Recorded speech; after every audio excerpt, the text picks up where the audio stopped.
बोलो श्री प्राणनाथ प्यारी की जय। बोलो श्री सतगुरु महाराज की जय। पन्ना धाम की जय। सर्व सुंदर साथ की जय। प्रथम लागू दो चरण को, धनिये ना छुड़ायो खिन।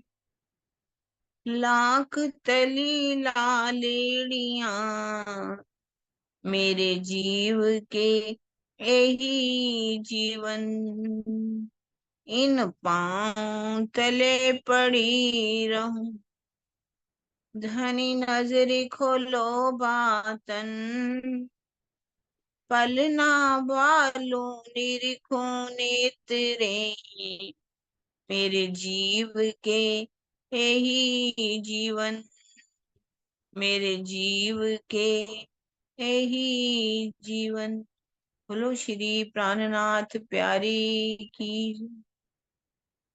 हाँ जी सुंदर साथ जी, आज हम कीर्तन शुरू करने से पहले जिगना जी से एक भाव सुनेंगे। यूएसए से जिगना जी।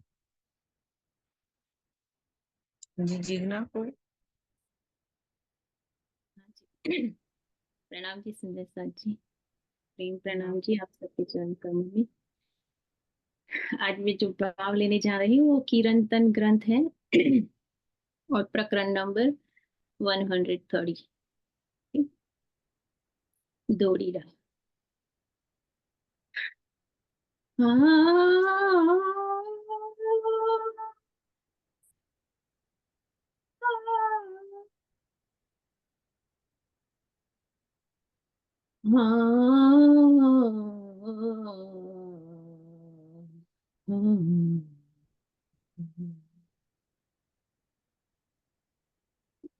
दुख में सारे अखंड सुख आवे।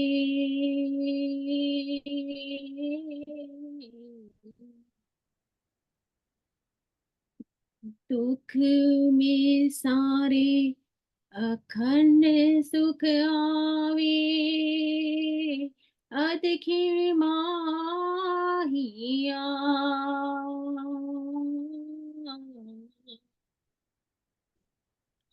साहुकारो साधो व्यापारियो, साहुकारो साधो व्यापारियो। एम सुनो कहे मेहरा, एम सुनो कहे मेहरा।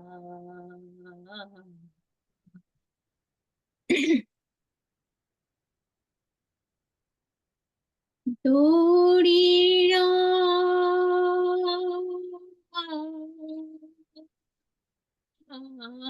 दौड़ीरा दौड़ीरा दौड़ीरा दौड़ीरा दौड़ीरा दौड़ीरा दौड़ीरा दौड़ीरा दौड़ीरा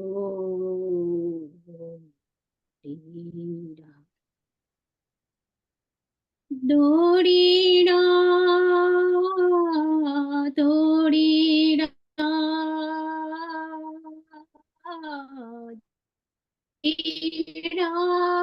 मामू के तारे दूसरी, मामू के तारे दूसरी। दौड़ीरा दौड़ीरा दौड़ीरा दौड़ीरा। भट में बीसमी गाड़ी भार भरी, भाट में बीसमी गाड़ी भार भरी। दौड़ीरा मामू की तारी दूसरी। दौड़ीरा દોડીરા દોડીરા દોડીરા દોડીરા આરે મારે દોડીરા रे मारे हारे तूने गांदे गणे तूने गांदे गणे तू तो ना के धोणो तू तो बांधे बंधाणो तू तो ना के नथाणो तू तो बांधे बंधाणो गुणे आपना रे आपना रे દોડીરા મામો કે તારે દોસડી દોડીરા આવાજ થયો રે મુક્તિ ન બોલાય રે मुक्ति न बोलाय रे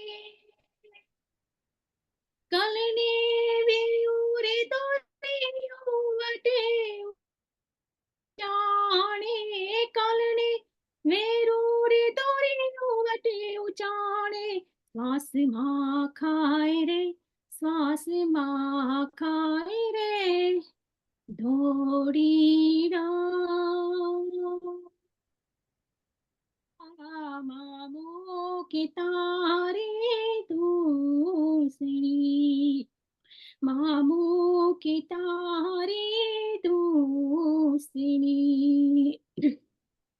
दौड़ीरा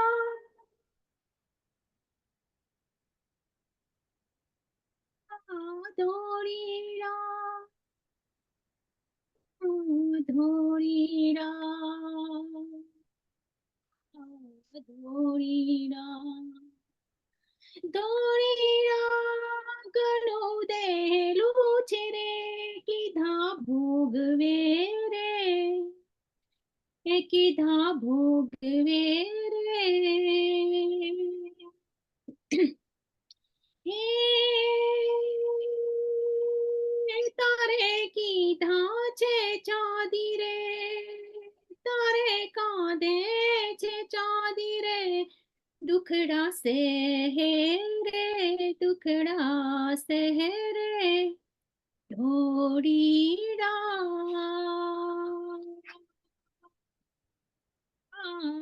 मावो के तारे दूसरी दौड़ीरा दौड़ीरा दौड़ीरा दौड़ीरा दौड़ीरा जाने रे उजानी दौड़ीरा जाने रे उजानी दौड़ा दौड़ तू आवे दया रे विना दया रे विना बैठा मारड़ी पावे दौड़ीरा दौड़ीरा मामू दूसरी मामू के तारे दूसरी दौड़ीरा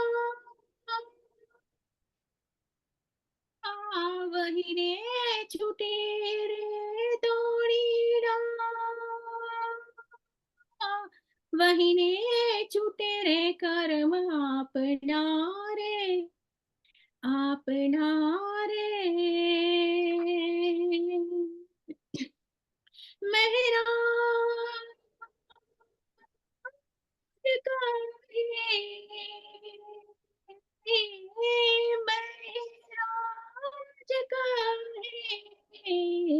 કીધા છે ઘણા कि धाचे गणा धोड़ीड़ा धोड़ीड़ा मामू की तारी दूसरी मामू की तारी दूसरी धोड़ीड़ा मामू की तारी दूसरी वातड़ी वीसमी गाड़ी भारे भरी वातड़ी वीसमी गाड़ी भारे भरी दौड़ीड़ा मामू कुतारी दूसरी मामू के तारी दूसरी दौड़िया दौड़िया दौड़िया दौड़िया दौड़ीड़ा मामू कुतारी दूसरी। बोलो श्री प्राणनाथ प्यारे की जय। प्रणाम जी जिगना, बहुत प्यारा भाव, बहुत अच्छा लगा। धोरीड़ा धोरीड़ा धोरीड़ा धोरीड़ा, बहुत अच्छा लगा, बहुत प्यारा भाव। सुंदर साथ जी, बहुत कठिन है शब्द इसके, और उसको गा के सुनाना और भी मुश्किल। बहुत प्यारा। आपके चरणों में कोटि कोटि प्रणाम जी। अब हम सब मिलकर हमारी सबकी प्यारी किरण दीदी द्वारा कीर्तन वाणी का मंथन करके हम सब आनंद लेते हैं। आइए दीदी, मैं 1 मिनट शेयर करती हूँ, किरण रिकॉर्डिंग पॉज करके। बोलो श्री प्राणनाथ प्यारी की जय। सुंदर साथ जी, आज जो अभी आपने जिगना जी से ये कीर्तन सुना, उसी का जो भाव है इसमें लिखा गया है। ये कीर्तन उस समय उतरा है जब शिव जी समुद्र के किनारे धौरा जी में उतरते, वहां से बैलगाड़ी द्वारा सुहाली होते हुए सूरत के लिए प्रस्थान करते हैं। आपको सबको पता है, शिव जी साहब जब नलिया में थे, वहां पर बिहारी जी आ जाते, बिहारी जी को बुलाया जाता कि आप आइए, क्योंकि वहां पर सुंदर सास जो थे अपने कौन से सुंदर सास थे जो जिनको निकाला गया था, उनको भी सुंदर सास ने बीच में मिलाना था। धारावाही रूपा, था। हाँ है, धारावाही और रूपा और राम। हाँ धारावाही। धारावाही अपनी आकर के सारी परिस्थिति बताते हैं कि किस तरह से मुझे बिहारी जी ने सुंदर साथ में से निकाल दिया। रूपा और राधा जो सेवा करती हैं, उनका भी दिल राधा का रूप नहीं लगता सेवा के लिए, वो सबको ही निकालते जाते हैं। शिव जी भाई को आगे निकालेंगे, राम जी भाई को। इस तरह से जो धारा भाई हैं, अपनी सारी स्थिति आकर के बताते हैं कि किस तरह से मुझे सुंदर साथ में से निकाल दिया गया, जहां तक मेरी पत्नी, मेरी बहन और खंबालिया से ही निकाल दिया गया। वो कहते हैं कि बिहारी जी अब आएंगे तो मैं उनको पूरी तरह से खुश करूंगा, पूरा खुश करने की कोशिश करते हैं। जितना भी उनको भेंट मिली होती है, चाहे वो ठट्ठा नगर से हो, चाहे मस्कत बंदर से हो, चाहे अब्बासी बंदर में, सभी सुंदर साथ की दी हुई भेंट जो है बिहारी जी के आगे रख देते हैं। लेकिन बिहारी जी बिल्कुल भी खुश नहीं होते। कहते एक बार तो क्या, आप 100 बार भी कहोगे तो मैं धारा भाई को सुंदर साथ में शामिल करने वाला नहीं हूं। जब जागने की भी बहुत सारी बातें होती हैं जागने के लिए, तो वो कहते हैं कि देखो जागनी तो राज्य करने वाले हैं, हमें जागने के लिए जब देवचंद्र जी नहीं निकले तो हमें भी नहीं निकलना। इस तरह से उनमें आपस में मत जो है भेद हो जाता है।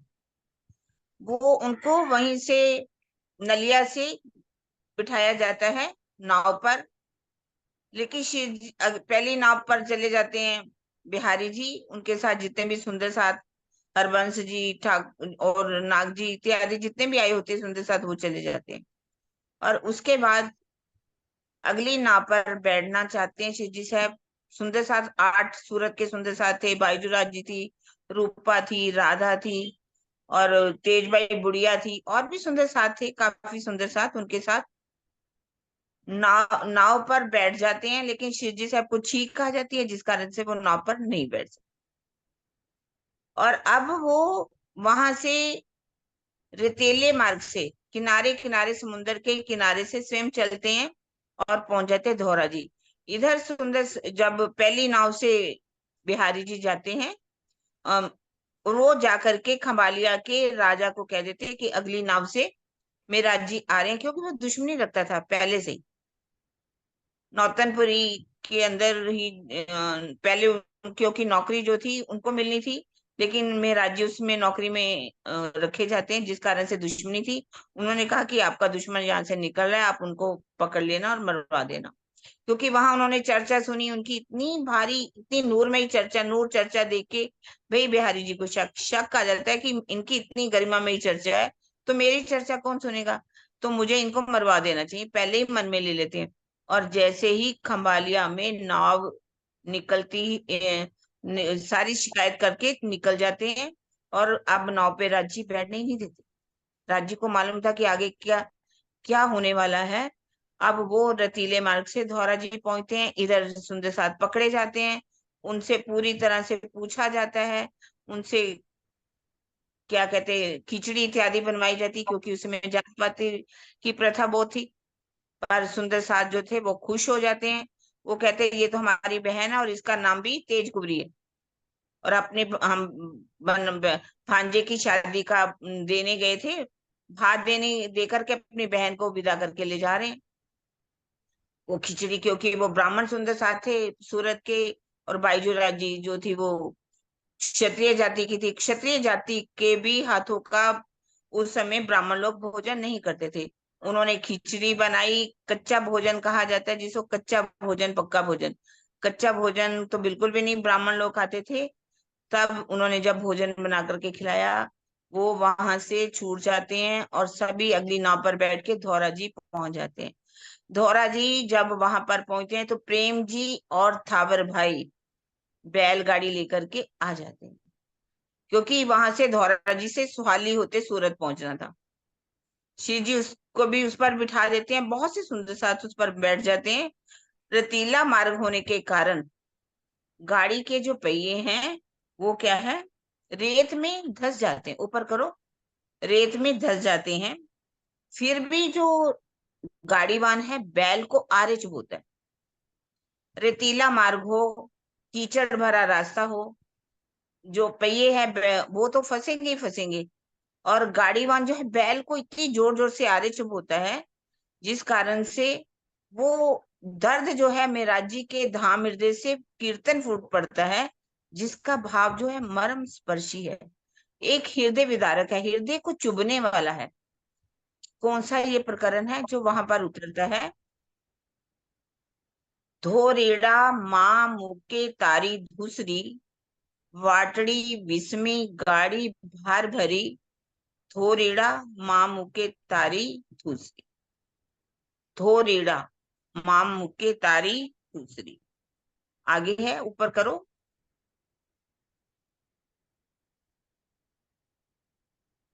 हाँ, धोरेड़ा आरे मारे रे, हारे तूने गोधे घने रे, तू ता नाके न थाने रे, तू ता बंद बंधानो गुण आपने रे। क्या कह रहे हैं, वाटड़ी विस्मी गाड़ी भार भरी। ये जो रेतीला रास्ता है बहुत ही कठिन है, और क्या है, धोरीड़ा माँ मुके तारी दूसरी, गाड़ी पर भार भी बहुत अधिक भरा हुआ है। हे बैल, तू अपने जुए को मत छोड़, धोरीड़ा आरे मारे रे। यानी कि जो धोरीड़ा है गाड़ीवान क्या है, तुझे आरे मार रहा है। हारे तूने गोधे घनेरे, और तुम्हें बहुत ज्यादा चुभो भी रहा है। तूता नाके न थाने रे, तुम्हारी जो नाक है, नाक भी रस्सी से नथी हुई है। तूता बंद बंधानो गुण आपने रे, लेकिन हे बैल, तू अपने ऊपर करना, तू अपने बोझा ढोने के कारण बंधा हुआ है, तुझे तो बोझ ढोना ही ढोना है। कहते हैं ये रास्ता जो बहुत कठिन है, गाड़ी पर बहुत अधिक भार भरा हुआ है, और गाड़ीवान जो है तुझे क्या मार रहा है, आरे मार रहा है, तुम्हें चुप हो भी रहा है आरे, और तुम्हारी नाक में रस्सी भी बंधी हुई है, और तुझे गाड़ी के ऊपर जो बोझ है उसको ढोना ही है। अब इसका भावार्थ क्या बता रहे हैं?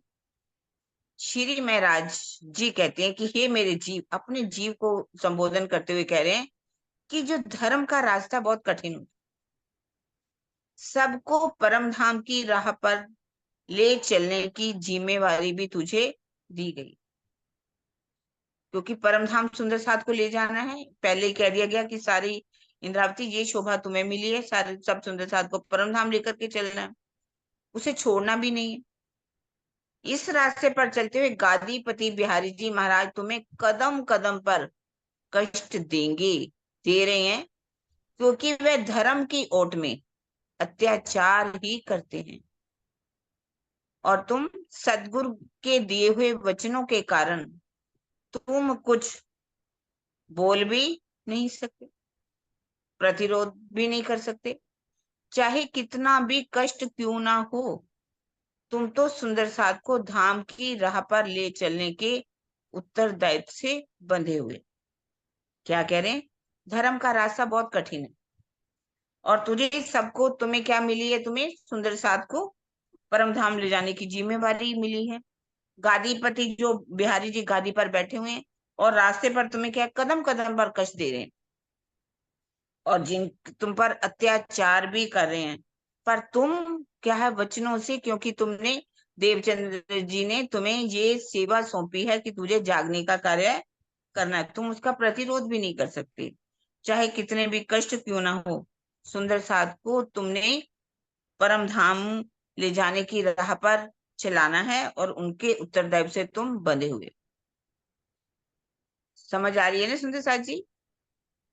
धोरीड़ा अवाचक थे रे,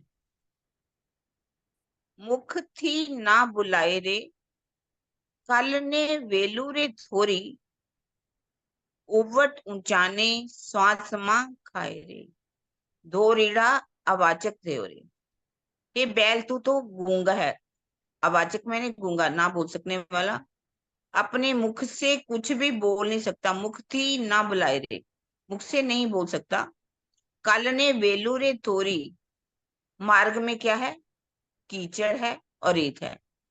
उवट उचाने, रास्ता भी उबड़ खाबड़ है। श्वास मां खाए रे, राह में चलने से तू हाँफ रहा है। ये बैल तू गूंगा है, मुख से कुछ बोल भी नहीं सकता, मार्ग जो है कीचड़ भरा और रेतीला है, उबड़ खाबड़ रास्ता है, इसलिए तुम्हें चलने में बहुत मुश्किल हो रही है, अर्थात तू हाँफ रहा है। भावार्थ में क्या कह रहे हैं? हे मेरे जीव, गुरु पुत्र का सम्मान करने की भावना से तू बिहारी जी को कुछ भी नहीं कह सकता। गादी पर गुरु पुत्र बैठे हुए हैं बिहारी जी, तुम उनको कुछ नहीं बोल सकते कि ये तुम क्यों कर रहे हो। बिहारी जी ने सबसे बड़ी रुकावट क्या आई? बिहारी जी ने वाणी के प्रचार में क्या लगा दी? प्रसार में रोक लगा दी, क्योंकि उन्होंने पहले किताब जो थी, जो वाणी उतरी, कहा कि इस वाणी को प्रसार मत होने दो, पहले तो रख ही ली, पर जूनागढ़ जाते उन्होंने वाणी उनसे ले ली थी, और सुंदर साथ को पढ़ने के लिए भी नहीं दी। उसका परिणाम ये हुआ कि अज्ञान रूपी कीचड़ मार्ग में फैला हुआ। अज्ञानता क्या फैल गई? धारा खंबालिए के जो थे सुंदर साथ, उनको बुलाया गया और कहा कि धारा भाई को निकाल दो, उनको निकालना पड़ा। किसी सुंदर साथ का प्रणाम स्वीकार नहीं करते। अगर सुंदर साथ को ये कह दिया जाए कि तुम्हें परम धाम से निकाल दिया जाएगा, तो सुंदर साथ अगर समझता कि हमें परम धाम से कोई नहीं निकाल सकता, तो इसका मतलब ये कि यही अज्ञान रूपी कीचड़ मार्ग में फैला हुआ है। परम धाम की राह में जागने रूपी गाड़ी के पहियों को चलाने में ये कीचड़ बहुत बाधा कर रहा है। कीचड़ हो तो कैसे गाड़ी चल सकती है? बाधा आती ही आती है, जागने के कार्य में रुकावट डलती है। बिहारी जी गादीपति के पद पर प्रतिष्ठित होकर व्यक्तिवाद की मानसिकता से ग्रसित है।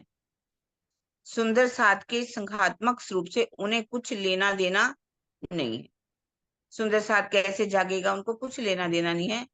और वो सोचते मैं गादी पर बैठा हूं तो मेरा ही जो हुक्म है वही चलेगा।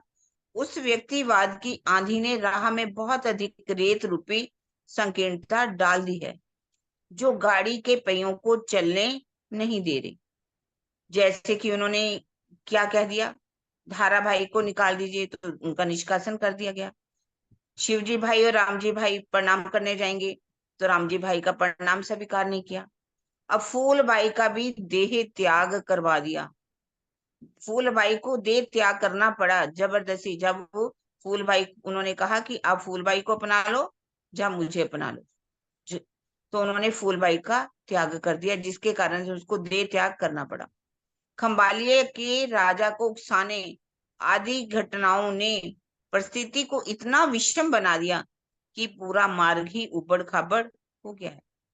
हे मेरे जीव, तू अपने धनी की छत्र छाया के नीचे जागनी की गाड़ी को खींच तो रहा है, किंतु कदम कदम पर आने वाली मायावी बाधाओं के कारण तू हाँफ रहा है।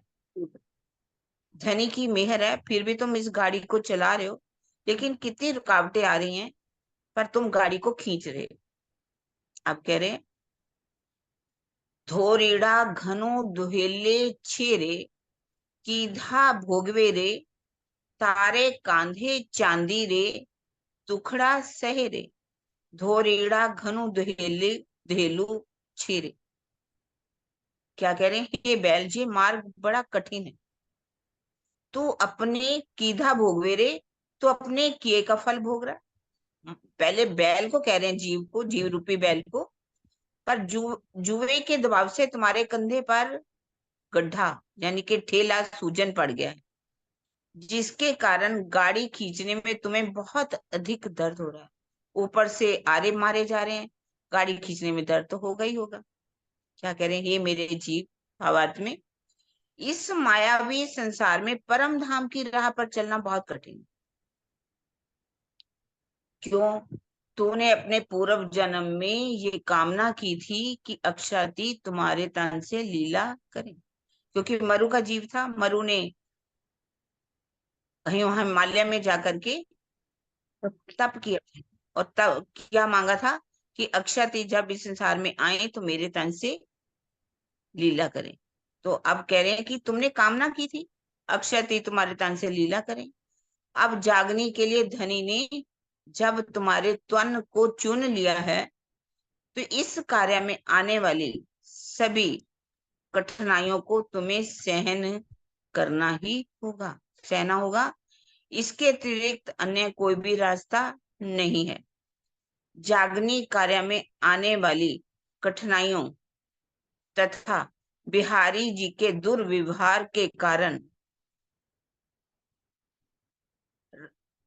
तुम्हारे दिल में बड़े बड़े घाव हो गए हैं। खंबालिये का राजा तुम्हारे प्राणों का शत्रु है।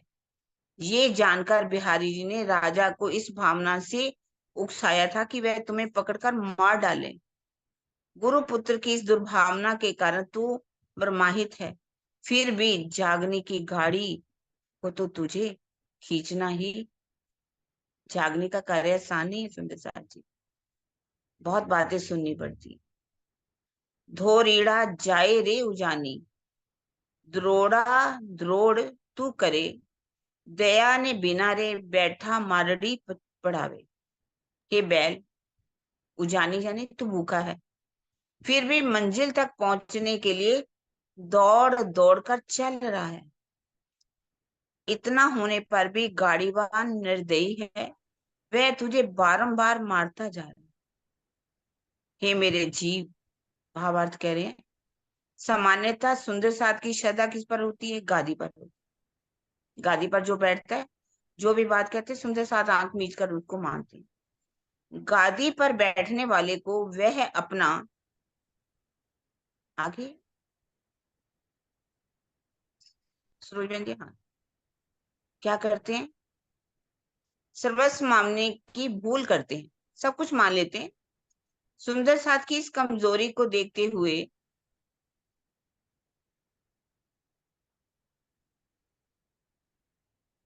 बिहारी जी ने बालबाई के माध्यम से गादी पर अधिकार कर लिया। सुंदर साथ की कमजोरी देख लेते हैं कि सुंदर साथ की क्या कमजोरी है। तो बालबाई को भेजा गया बिहारी जी ने और अपना वर्चस्व बना लिया, गादी पर अधिकार कर लिया। काफी सुंदर साथ समर्थन में भी है कि कोई बात नहीं, बिहारी जी को ही गादी पर बिठाना चाहिए। व्यक्तिवाद की आंधी में तुम एक सामान्य सुंदर साथ की तरह बन गए हो, क्योंकि इन्होंने भी उसमें मान लिया कि नहीं नहीं बैठना चाहिए, पिताजी के बाद पुत्र ही गादी पर बैठना चाहिए। इसलिए उन्होंने कहा बिहारी जी इसके गादी के उत्तरदायित्व को संभालेंगे और उनको गादी पर बिठा दिया जाए। लेकिन धनी के मेहर से तुम जागनी कार्य में अपना 100% योगदान कर रहे हो। बिहारी जी बहुत अधिक कूप मडूकता एवं क्रूरता की प्रवृत्ति के शिकार हैं। उन्हें किसी भी स्थिति में ये स्वीकार नहीं है कि जागनी कार्य में तेजी हो। वो नहीं चाहते, कुएं के मेंढक जैसे होता है ना, ऐसी प्रवृत्ति के शिकारी हैं। उन्हें किसी भी स्थिति में अच्छा ही नहीं लगता कि जागनी कार्य तेजी से हो। परिणाम स्वरूप वे कदम कदम पर तुम्हें शारीरिक और मानसिक प्रताड़ना देने में कोई कसर नहीं छोड़। इस चौपाई का ये भाव बताया गया है। अब अगली चौपाई है 5वीं। धोरेड़ा वही ने छूटे रे, करम अपना रे, महराज कहे एम कीधा 6 घना रे। श्री महाराज मिराज जी कहते हैं कि हे बैल, अब तो तू अपनी मंजिल पर पहुंचकर ही अपने उत्तरदायित्व से मुक्त हो सकेगा। तूने अपने कर्तव्य के पालन में बहुत अधिक समर्पण युक्त पुरुषार्थ किया। क्या कह रहे हैं भावार्थ में? भावार्थ भी है इसका। हे मेरे जीव, तू कठिनाइयों से ना घबरा। अक्षरातीत ने तुझे इस परम पुनीत कार्य में मनोनीत किया है। सब सुंदर साथ को परम धाम की राह पर ले चल।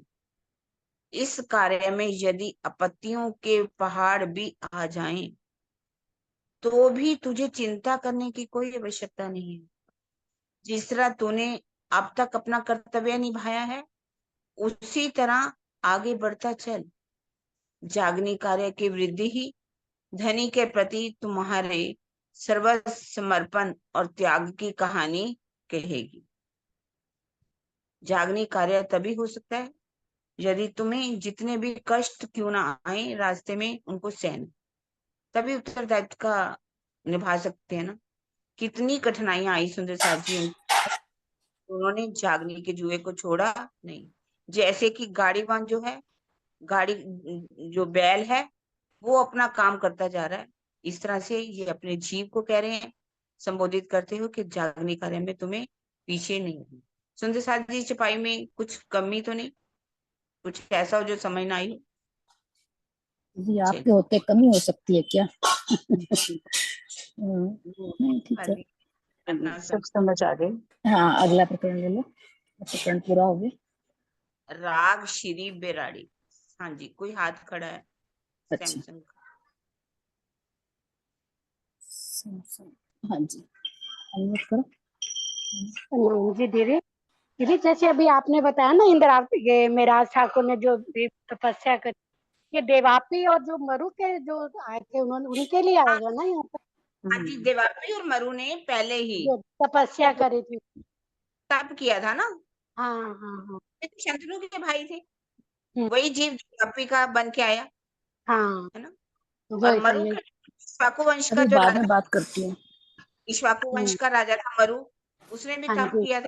वही मरु का जीव हाँ, मेराज जी के तप में आया। मेराज जी के तन में वो आपने कहा ना मेराज जी ने तपस्या करी तभी तभी मेरे मेराज को जी आया। मरु जी, मरु जी, के जी। मरु के जीव ने तप किया था कि हम हम्म, मेरे तरफ से जब पारब्रह्म इस संसार में आए, तो मैं चाहूंगा कि मुझे वो जीव तन मिले, उसमें मेरा जीव हो और ये हाँ जागने का हिस्से। कार्य में ठीक है। हाँ जी। हम्म, राग श्री बैराड़ी। पूर्व के प्रकरण 128 व 129 की तरह इस प्रकरण में भी प्रवाही समाज के लोगों को सिखापन दिया गया। जैसे पहले हमने क्या बीच में ये प्रकरण आ गया और अब ये है, आवो अवसर के भूलिए, कारण एक कोलिया अन्न एटला माटे, आप मुझाई केटला करो छो कई कोट विघन। मेराज जी कह रहे हैं कि हे संसार के लोगों, इस अनमोल मानव तन को पाकर मात्र एक ग्रास अन्न, कोर यानी ग्रास कहते कोर, अन्न के लिए तुम इस सुनहरे अवसर को क्यों गवा रहे हो? मात्र इतने ही अन्न के लिए तुम स्वयं को माया में उलझाते जा रहे हो और करोड़ों आपत्तियां उठा रहे हो। ये मानव तन मिला है, उस मानव तन को व्यर्थ में कोड़ी इकट्ठे करने के लिए और एक महल बनाने के लिए कुछ तो लेके नहीं जाना। इतने अपने आप को उलझा रहे हो, कितनी आपत्तियां उठा रहे हो, कितने आपको कष्ट उठाओगे, उठाने पड़ रहे हैं और आगे उठाने पड़ेंगे, उसके लिए बता रहे हैं। प्रगट वचन सुनो उत्तम मानको, तमे बोहरवा आव्या छो सुख, पाण आनी भोमे मुझवन घनु विस्मी, सुखने आड़े अनेक छे दुख। प्रगट वचन सुनो उत्तम मानको, कह रहे अपना गुण कर्म और स्वभाव की दृष्टि से श्रेष्ठ हे मनुष्यों, मेरी ये बात स्पष्ट रूप से सुनो। तुम इस नश्वर संसार में सुख लेना चाहते हो, संसार में सुख मांग रहे हो, लेकिन इस संसार में बहुत कठिन उलझने हैं। सुख के बदले अनेक दुखों को भोगना पड़ता है। सिपाही में बता रहे हैं, आगे भावार्थ में भी यही बात बताएंगे। हर प्राणी की स्वाभाविक प्रवृत्ति सुख प्राप्त करने की होती है, किंतु जिन पदार्थों से वह सुख पाना चाहता है उनसे ही वह ज्यादा दुख भोगने के लिए विवश हो जाता है। चाहता तो सुख है, मिलते दुख है। वस्तुतः इस संसार में सुख थोड़ा है और दुख ज्यादा। ढूंढने सुख जाते हैं, दुख ज्यादा मिलते हैं। सुख ने रखो पे दुख वीटिया छे, लेवाए नहीं केने काचे जन, सूरधीर हसे खरो खोजो खोजी, ते लेसे दृढ़ करी मन। सुख की रक्षा के लिए चारों ओर दुख का पहरा। सुख की रक्षा चाहते हो तो चारों ओर दुख का पहरा है। और आगे क्या कह रहे हैं, कोई साधारण व्यक्ति तो संसारिक सुख भी प्राप्त नहीं कर पाता। जो सच्चा खोजी और धैर्यशाली वीर होगा वह अपने ही मन को दृढ़ करके सुख की प्राप्ति कर सकेगा।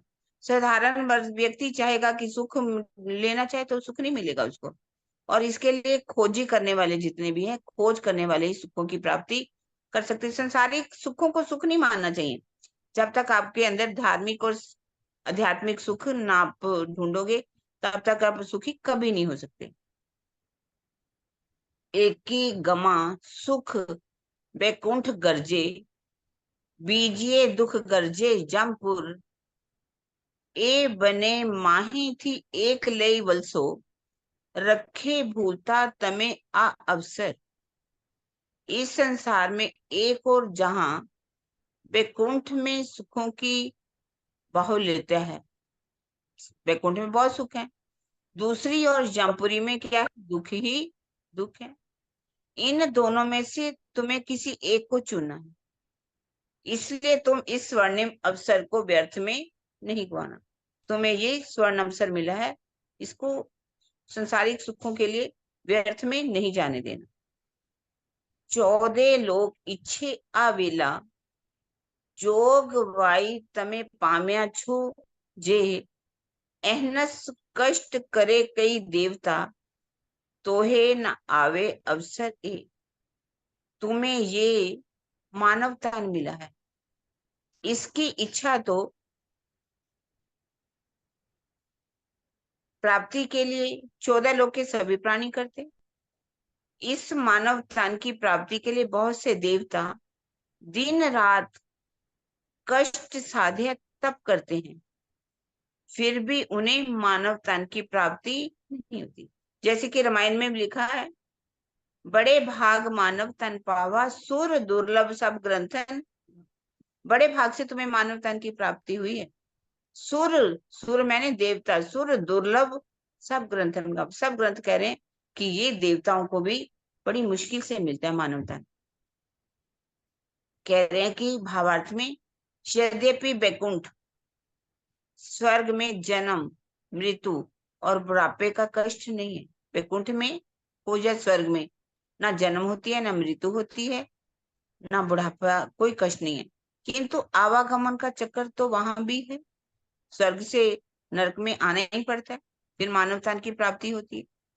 वहां रहने वाले इस भावना से कठोर तप करते हैं कि उन्हें मानव तन की प्राप्ति हो जाए, जिससे वे ज्ञान और ध्यान की राह अपनाकर शाश्वत ब्रह्मानंद व शांति को पा सके।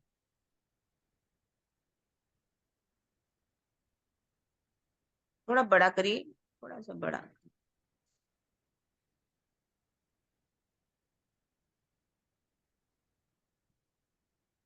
घनूरे दुहेली छे जम याचना, तमे मुकोरे परा छल छद्रम, वार वार वारू छू तमने, बिस्मी रे जमपुरी बिखम। घनूरे दुहेली छे जम याचना, यमपुरी की यातना बहुत भयंकर है, इसलिए इस माया में छल कपट की राह छोड़ दो। कोई किसी को दुख मत दो, छल किसी से मत करो, कपट मत करो, क्योंकि यमपुरी की यातना बहुत भयंकर है। मैं छल कपट की राह, आगे ऊपर करो, पर चलने से तुमको बार बार मना करता हूं, क्योंकि यमपुरी के कष्ट बहुत दुखदायी। आने रे अकारे का नथी देखता, जेवडो लाभ तेवडो जोखम। आने रे समय अखंड सुख भूलिया, बलसो रे लाख 84 अगिन। इस मानव तन को पाने के बाद क्या तुम्हें दिखाई नहीं पड़ता कि जितना बड़ा लाभ लेना होता है, उतना ही अधिक उसमें जोखिम भी भरा होता है।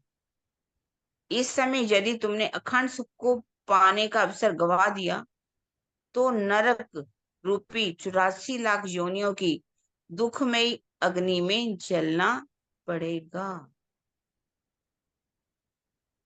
अखंड, सुंदर सा जी, स्पष्ट है, कोई इसमें मुश्किल वाली बात नहीं है, है ना। अखंड सुख लिधानी आवेला, काना करो सबला साधन, परमेश्वर ने परा करी रे, मां करो रे एवा करम अधम। अखंड सुख को प्राप्त करने का ये स्वर्णिम अवसर है। उससे प्राप्त करने के लिए तुम सीधी और सच्ची राह क्यों नहीं अपनाते हो? सच्चिदानंद परमात्मा से अपने को दूर कर अधम कार्य क्यों करते फिरते हो? सीधा रास्ता है, सच्चा रास्ता है, उसको अपना लीजिए। गलत कार्य क्यों कर रहे हो? मंदिर मालिया अनेक निपाओ, पण भरू एक तेहज दो। तेह दो, आगे शब्द क्या है? अनेक उपाय करो दो के बीज, दो भरी। वो भरी दिखाई दे रहा ना। हम्म, अनेक उपाय करो कई बीजा, इस साधन सर्वे जमपुरी। भले ही तुम बहुत से मंदिर महल क्यों ना बना लो, लेकिन है तो उस पेट को भर, जो कभी भी पूर्ण रूप से नहीं भरता। सुबह खाओ, दोपहर को भूख, दोपहरे खाओ, रात को भूख। ओहो। कोई बात नहीं, आराम से। कार्य ने शुरू जागनी कार्य का आरंभ किया है, तो इस यात्रा में तुम्हें रुकना नहीं। चाहे कितने भी कष्ट आए, जितने भी कठिनाइयां आए, जितने भी आपको आड़े चुभाए जाएं, कुछ भी काम, कुछ भी कठिनाइयां आए, घबराना नहीं है। ये आज के साथ के लिए भी है कि जागनी कार्य करना बहुत कठिन है। जागनी कार्य करना क्यों कठिन है? क्योंकि एक तो घर बार छोड़ना, घर बार छोड़ना पड़ता है, कहीं ना कहीं बाहर जाना आना भी पड़ता है, तो रास्ते की कठिनाइयों के साथ साथ दुनिया की बातें भी सुननी पड़ती हैं, क्योंकि जब कोई ऊपर चढ़ता है ना, तो पीछे टांग खींचने वाले भी बहुत होते हैं। तो ऐसी टांग खींचने वालों की बातों में आना नहीं चाहिए, आगे बढ़ते रहना चाहिए। पहले प्रकरण में तो ये बताया गया है।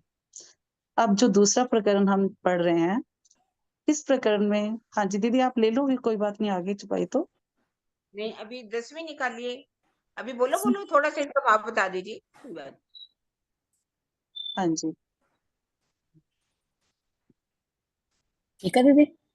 हाँ, अगर वो एक ही कह रहे कोई हैं कि यदि आपको थोड़ा मुश्किल होता है तो मैं कर देता हूँ। अब तो हो गया दीदी, अब तो टाइम हो हाँ, गया। अगर मुश्किल लगे तो नेजी को दे देना, ठीक है? ठीक है दीदी। चलो दीदी ले लो, अब फिर बाकी बाद में कर देंगे इस प्रकरण का भाव। हाँ हाँ जी, जी ठीक है। कुटुम सगा कीधा कई समझी, अनेक घोलका ने करो बैठा घर, आपो तिहा बांधी ने आपे, वृथा निगम्या निगम्या अवसर। तुमने यहाँ अपने कुटुंब तथा सगे संबंधियों से मोह का संबंध बना लिया, घरौंदे को घर बना लिया, मान लिया है, स्वयं को इन झूठी चीजों के बंधन में बांधकर व्यर्थ में ही इस सुनहरे अवसर को गवा रहे हो। ऊपर करिए।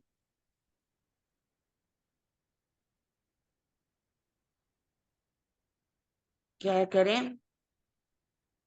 छोटे छोटे बच्चे अपने पैर पर मिट्टी रखकर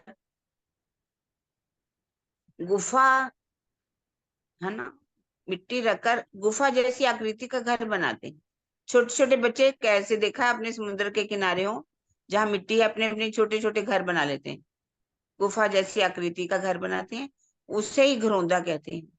इस मायावी जगत के नश्वर घरों को घरौंदा कहना पूर्णतः सार्थक है। इसीलिए ये जो घर बना रहे हैं उसको भी क्या कह दिया? घरौंदा। कितना ये एक दिन टूट ही जाएगा। आगे आगे कर दीजिए छुपाई। एक घर जानो छे अखंड मारू।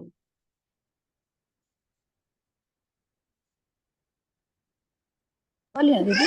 ऊंचा वस्त्र पहनी अकारज। 11वीं पाओ, 11वीं 11वीं। ये लो दीदी। एक घर जानो छो कहाँ, एक घर जानो छो अखंड मारू, ऊपर उभो न देखो रे काल, तुम्हारी दृष्टि कई रे जाए छे, तो तमे रहसी केटलिक ताल। तुम इस झूठे घर को ऐसा समझ बैठे हो, यही हमारा अखंड घर है। अपने ऊपर मंडराने वाले काल को नहीं देखते हो, मौत हमारे ऊपर मंडरा रही है। तुम्हारे सामने ही बहुत से लोग मृत्यु के मुख में चले गए, तो ये विचार करो कि तुम कितने दिन तक इस संसार में रहने वाले हो। कितनी बड़ी बात कह रहे हैं हम सबको। सबको ये सोचिए, सबको हमें भी समझाई जा रही है। ये है भले संसार के प्रवाही जनों के, लेकिन हम भी सोचिए, हमारे ऊपर भी मौत मंडरा रही है। घर बना रहे हैं, बढ़िया बढ़िया बंगले तैयार कर रहे हैं, पर ये नहीं देखते कि काल, काल को भी देखो। हम देखते हैं अभी जैसे सरोज बहन जी हमारे आए बैठे हैं, और भी कई देखते हैं कितने लोग मर रहे हैं, देखते रहते हैं, मृत्यु के मुख में चले जाते हैं, फिर भी विचार नहीं करते कि हम कितने दिन तक संसार में रहेंगे। मौत तो कभी भी है। जिसने कभी जो मौत को याद रखता है ना, कभी गलत कार्य कर ही नहीं सकता। इसलिए सबको हमेशा याद रखना चाहिए कि हम संसार में कितनी देर रहेंगे। जितना समय हमें मिला है उसका हमें सदुपयोग कर लेना चाहिए। आगे कह रहे हैं, ऊंचा वस्त्र पहरी आकाशे, आंतरिक राखे छे आकार, भोम ऊपर पग भरता નથી, एनी पेरे बांध्यो ये संसार। ये संसार इस प्रकार अज्ञानता के बंधन में बंधा हुआ है कि कीमती वस्त्र पहनकर, कीमती अच्छे महंगे महंगे वस्त्र पहनकर लोग अपने शरीर को आकाश में स्थित हुआ समझते हैं, अर्थात अपने नश्वर शरीर के अहंकार में डूब जाते हैं। अहंकार में मगन होने से ऐसे लोगों के पैर जमीन पर भी नहीं पड़ते। ये अज्ञानता है। इसलिए कहते आप पछाड़ी ल्याओ छो धन, ऊंचा थावा रब्दे करो छो दान, नहीं रे आवे अर्थ जीवने, ले जाए छे वचने अभिमान। तुम स्वयं कठोर परिश्रम करके धन कमाते हो, मेहनत करते हो, खूब धन कमाते हो, और संसार में प्रतिष्ठा प्राप्त करने के लिए दान करके झगड़ा करते हो। प्रतिष्ठा पाने के लिए लोग दान करते हैं, और मैंने ज्यादा देना है, उससे ज्यादा देते देते झगड़ा करते हैं। इस प्रकार के दान का फल जीव को नहीं मिलता, क्योंकि उसमें क्या भरा होता है? अहंकार भरा होता है। ऐसा दान भी नहीं देना चाहिए। अब अशुभ कर्म जेम लिए निंदा, शुभ कर्म नाम ना ले जाए, गोप साधन कीजे ते माटे, जेम सुख जीवने पहुंचू थाए।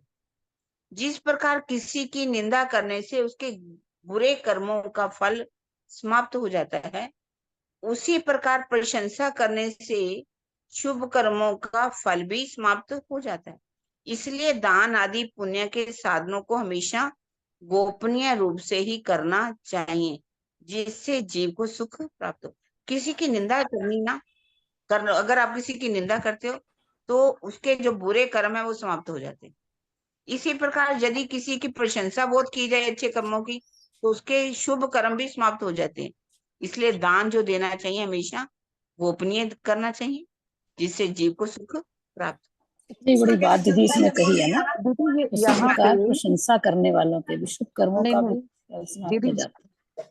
जैसे मुझे ये भाव लग रहा है इसमें, जैसे किसी की प्रशंसा नहीं, अपनी प्रशंसा करने से हमारे जो शुभ मतलब तो कर्म यही हम, है इसका, है मतलब ना, तो यही है। मतलब जब हम अपनी प्रशंसा करवाना चाहेंगे, तभी हमारे जो कर्म, जो हम अच्छा कर्म कर रहे हैं, दान देना कर्म अच्छा है, लेकिन हम प्रशंसा साथ चाहेंगे तो हमारे ही कर्मों को, वो शुभ कर्मों का फल समाप्त हो जाएगा।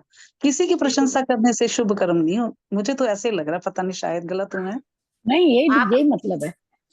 दुनिया आपकी प्रशंसा करिए, आपने बहुत दान दिया, तो उसके भी फल समाप्त हो जाते हैं। हाँ लोग उसके, प्रशंसा करते हैं ना, हमें अच्छी लगे अगर प्रशंसा, हाँ ने दान दिया और लोग उसकी प्रशंसा कर रहे हैं और बड़े खुश हो रहे हैं, हमारा सिर आसमान पर लग रहा है, हम चौड़े होके चल रहे हैं, मैंने इतना दान दिया, अब मेरा रोब चलना चाहिए, तो आपके जो ये अच्छे कर्म है वो भी समाप्त हो जाए, है ना। वही जैसे गुण अवगुण हो गया ना, वही है। हाँ, अब है एक बांध एनी पेरे बांध्या, बीजा नीते केटली कहूँ रे सनंद, साध वाणी सांभलिने सो कोय, देखी ने बंधाना रे अंध। इस प्रकार जब एक प्रशंसा में मनुष्य के लिए इतने अधिक बंधन हैं, तो और दूसरे बंधनों की यथार्थता कहाँ तक कहूं। साधु संतों की अमृतमयी वाणी को तो सभी सुनते हैं, फिर सब कुछ देखते हुए भी अंधों की तरह माया के बंधन में बंधते जाते। बांध 24 बीजा इनी जोड़े, वली पंच इंद्री ने नव अंग, त्रणे पख त्रणे गुण करी रे, ए बांध बांधी दुख लीधा रे अभंग। बांध 24 बीजा एनी जोड़े, जीव इस प्रकृति के 24 बंधन, 10 इंद्रियां, 5 कर्म इंद्रियां, 5 ज्ञान इंद्रियां, 5 सूक्ष्म भूत है ना, पृथ्वी जल वायु अग्नि आकाश, और स्थूल स्पर्श रूप रस और गंध, शब्द स्पर्श रूप रस गंध स्थूल भूत, और अंतस्करण मानचित बुद्धि और अहंकार में पड़ा हुआ है, सब इसी के बंधन में फंसे हुए हैं। फिर वे 5 इंद्रियों, नव अंगों, 3 पक्ष,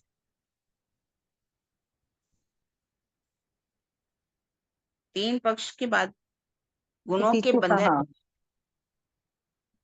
वो इधर उधर हो रहा है ना, इसलिए थोड़ा यही है, ये है ना, ये नहीं, अभी बस अभी 16 रहता था दीदी, नहीं दीदी अभी रहता है पीछे पड़ने वाला, है। सरोज दीदी अभी पीछे रहती थी, वो छुपाई पूरी नहीं हुई थी अभी। ठीक है, हाँ इसमें जी। पेज में आगे नहीं है, इसमें पेज में नहीं नहीं, ये अभी खाली रहता था है। ना, पुनः व पंच इंद्रियों। हाँ ठीक है नहीं, ठीक है। तो पीडीएफ में नहीं है दीदी। और मैं 3 नव अंगों, 3 पक्ष कौन से हैं? जागृत, स्वप्न और सुषुप्ति। नव अंगों, ये जो 2 कान, 2 आंख, नाक जो बताया, 3 पक्ष जागृत, स्वप्न और 3 आगे क्या है? 3 गुण है ना। 3 गुणों के बंधन में पढ़कर बहुत अधिक दुखी हो रहा है। गुणों में, पक्षों में फंस करके क्या है इंसान? हर दुखी कोई हो रहा है। इन्हीं पेरे बंद बांधिया रे वजर में, जिसका भी न सके पाए, मूस करें सुख बेकुंठ करी केरी, इन्हीं शिखरे एम केम चढ़ाए। इस प्रकार जीव प्रकृति के इन कठोर बंधनों में बंधा हुआ है। इन बंधनों के कारण वह अपने पांव खिसका भी नहीं सकता। ऐसा जीव प्रकृति के बंधनों में बंध जाता है, सोचे मैं पीछे हट जाऊं तो नहीं हट सकता, फिर भी वह वैकुंठ के सुखों की इच्छा करता है। इस प्रकार बंधनों में रहकर 14 लोगों में शिखर की तरह सर्वोपरि स्थित उस वैकुंठ को कैसे पा सकते? वो 14 लोगों में वैकुंठ को पाना भी आसान नहीं है।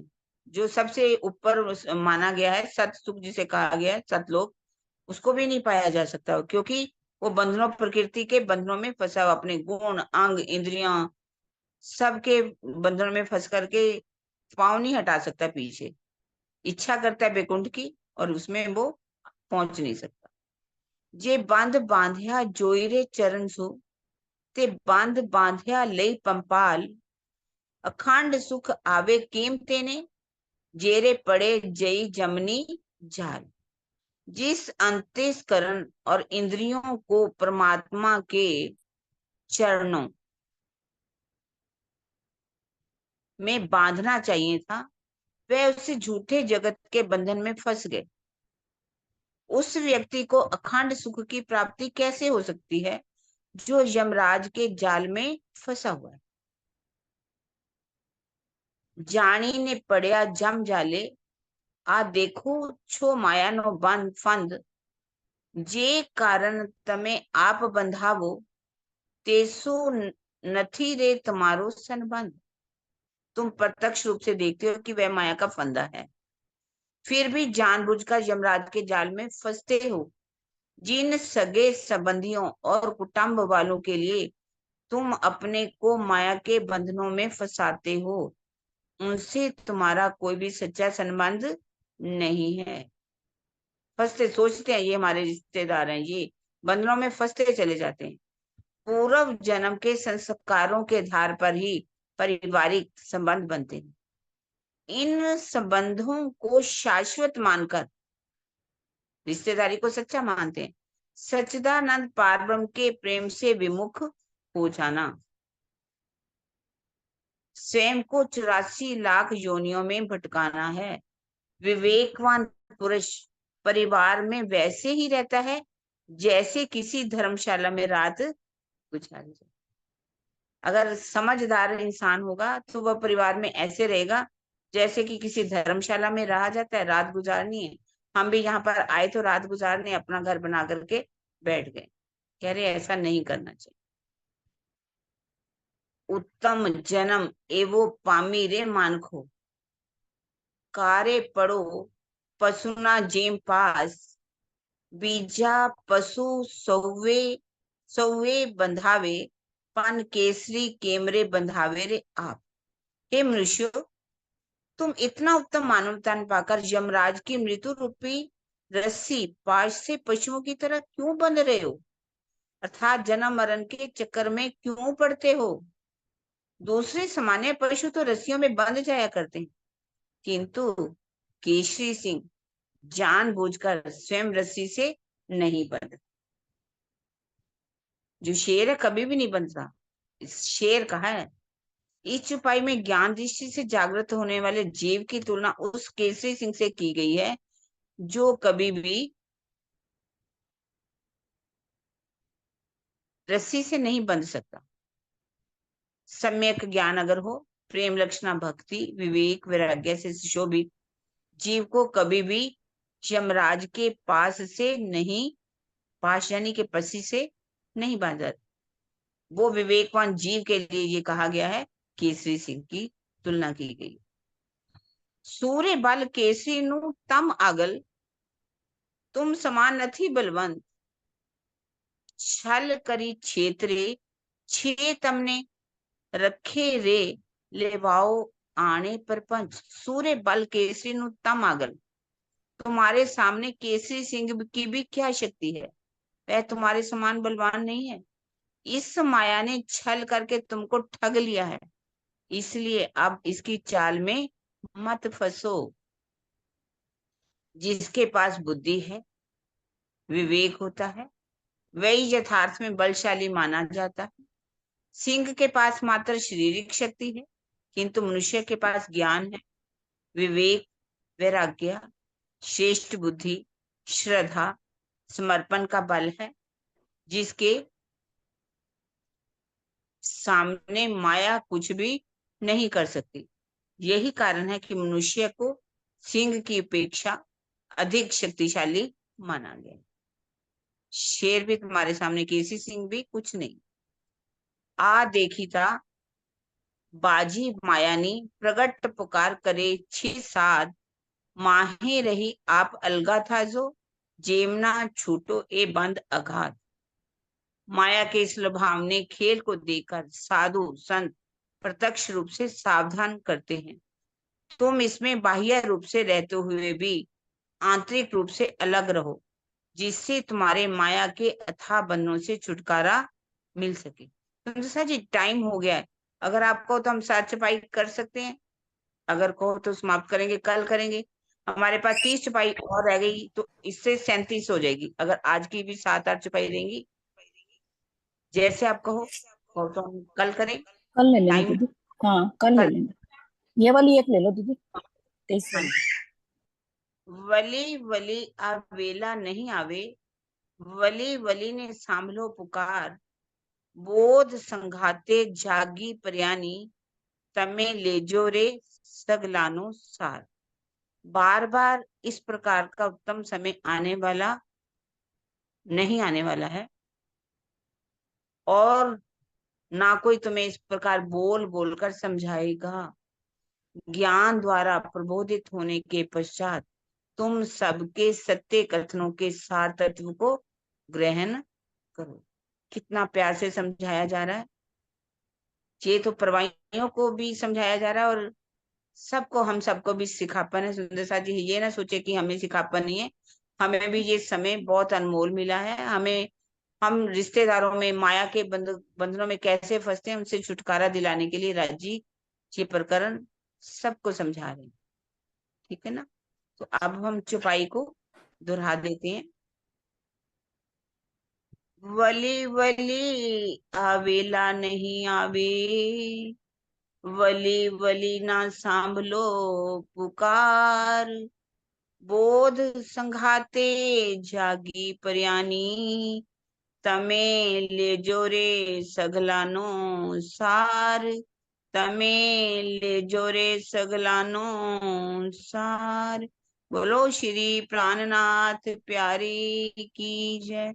बोलो श्री सतगुरु महाराज की। प्रणाम जी सुंदर साथ जी। प्रणाम। सब सुंदर हाँ, साथ। इसमें कुछ हमें स्वयं पे ये विचार करना है कि हम कैसे गवाए जा रहे हैं इस मानव तन को, कि जो 84 लाख योनियों के बाद हमें मिला है। कैसे हम अपने कबीलों में, अपने सगे संबंधियों में उनसे मोह करके, प्रेम करके, और जो परमात्मा की राह पर हमें चलना चाहिए, धनी को पाने के लिए जो हमें प्रयास करना चाहिए, वो हम नहीं कर पा रहे हैं। वो कह रहे हैं ये रास्ता बहुत रेतीला भी है, उबड़ खाबड़ भी है, लेकिन हमें, जो पहले वाले प्रकरण में भी बताया, अभी शीतल दीदी ने भी बताया, कि लेकिन हमें चलते रहना है। तो उसी तरह से इस प्रकरण में भी हमको यही संदेश दिया जा रहा है कि हमें जागने के कार्य में आगे बढ़ते रहना है।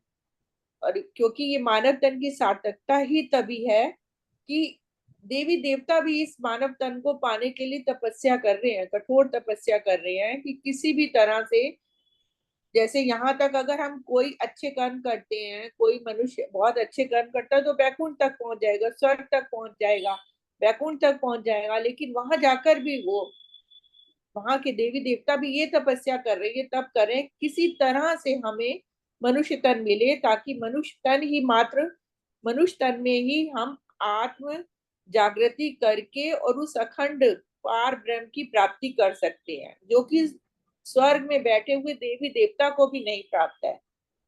तो इस तरह से अगर हमें ये तन मिला है, मानव तन मिला, और हमें तो कितना सद्गुण, सच्चे सद्गुण भी मिले हैं सुंदर साथ जी, वाणी के रूप में वाणी भी मिली है, सच्चे सद्गुण भी मिले हैं, भरत खंड भी मिला है, कलयुग भी मिला है, और मनुष्य तन भी मिला। हमें तो चारों चीजें मिली हुई हैं सुंदर साथ जी, और फिर भी अगर हम अपनी आत्मा को जागृत ना करें तो ये बहुत बड़ा सुनहरा अवसर जो हमारे हाथ में आया है, इसको हम यूं ही गवा देंगे। यही संदेश इसमें दिया जाना है। प्रणाम जी। स्वामी जी बार बार एक बात को कहते हैं, जीत के बाजी हारी, हाँ जी। है ना। एक बाजी से जीत ली, गलतियां मनुष्य तो तन हम मिल लोगों से भी बहुत ही होती हैं, बहुत बहुत होती हो है। रही हैं, चाहे हम जानबूझ के अब करना नहीं चाह रहे हैं, लेकिन फिर भी हो ही रही है, फिर गलतियां भी हो हो जाती है। जाती, भी हो जाती हैं। तो उसको ही कह रहे, मतलब जहाँ कुर्बानी का नाम आता है ना, हम जैसे सुंदर साथ जी सेवा भी करते हैं, सेवा के बारे में भी बताया गया इसमें कि सेवा करो तो पता ही नहीं लगनी चाहिए, गुप्त सेवा होनी चाहिए। जैसे एक हाथ से, दाएं हाथ से दिए तो बाएं हाथ को भी नहीं पता लगना चाहिए, वो सेवा सफल मानी जाती है। और अगर हम अपनी उस सेवा कर रहे हैं और साथ में बुजुर्गी भी लेना चाह रहे हैं, बड़ाई भी लेना चाह रहे हैं, तो वो सेवा किसी काम की नहीं आएगी। सेवा के ऊपर भी बहुत जोर दिया गया है कि करे तो छुप के करे। और हम क्या करते हैं सुंदर साथ जी, जरा सी सेवा दी नहीं, जरा सी सेवा करी नहीं, दुनिया भर में हम सबको बताते फिर रहे हैं कि हमने बहुत ये बड़ी किया। बात कही है उन्होंने कि आज जो सेवा किसी ने करी है, उसके किसी ने प्रशंसा कर दी और तुमने वो सहन करी, तुम्हें हाँ, अच्छी लगी, तो वो बेकार है, बेकार हो गए। बेकार होगी करी हुई और से। बहुत बड़ी चलो बात है हम ये। ऊपर से ना भी गए कि हम नहीं, हमें अच्छा लग रहा है या कुछ है, लेकिन दिल के किसी कोने में हमें अच्छा लगता आता है, जरूर है, लगता है जरूर, लगता है दिल के कोने लगता है। में। हम तो धनी से तो नहीं छिपा ना दीदी, धनी से तो ये सब बातें हम सुंदर साथ के बीच में चाहे बोल दे, हमें नहीं, हम नहीं सेवा कर, आप मेरी प्रशंसा ना करो, मुझे नहीं अच्छा लगता, लेकिन दिल के किसी कोने में वो प्रशंसा अच्छी लगती है जीव लेकिन को। जिनको अच्छा नहीं लगता ना, वो तो नाम भी नहीं आने देते फिर सेवा में, फिर वो वो तो नाम भी फिर नहीं आने देते। वो फिर धन भी तो पा लेते ना, आत्म धन भी हाँ, तो वो उनको धन पा मिलता है, लेते। राज्य भी तो उन्हीं को मिल जाते हैं ना फिर। मुझे पता है, एक सुंदर साथ सेवा करता है, यूएसए का ही है, तो वो सेवा करते हैं, तो उनका नाम नहीं आता। तो मैंने यूएस गई तो मैंने पूछा उनसे, मैंने कहा ये सेवा आप कर रहे हो ना? कहते क्यों? मैंने कहा मुझे पता लगा है, क्योंकि पहले भी आपने ये सेवा करी थी, तो मुझे लग रहा है ये सेवा आपकी है। कह रहे राज्य करा लेते हैं। बताओ, इतनी बड़ी सेवा कर रहे हैं लेकिन नाम नहीं कभी आया। मुझे शक हुआ सिर्फ तब मैंने उनसे पूछा, तब पता लगा। ऐसे सुंदर साथ भी हैं, बहुत है, बहुत है। ऐसे भी हैं, वही कमा रहे हैं, वही कमा रहे हैं। हाँ जी सुंदर साथ जी, कोई कल भाग लेगा अंदर ना ही निर्मल तो अपना नाम दे सकता है अभी पहले। अंजू दीदी आप लोग हैं? ले लेंगे, हम ले लेंगे। हैं? कौन? अंजू शीतल दीदी दीदी? ले लेंगे, नहीं तो मैं ले लूंगी, कोई बात नहीं। अंजू दीदी लेते हैं तो ठीक है, नहीं तो मैं ले हाँ, लूंगी। अंजू दीदी कुछ, एक ज्योति मिनट में दीदी भी खोल कुछ दी कह सब, रही, ज्योति एक जी भी मिनट, कह रहे हैं शायद वो लेना चाहते हैं, तो एक मिनट में सबको खोली।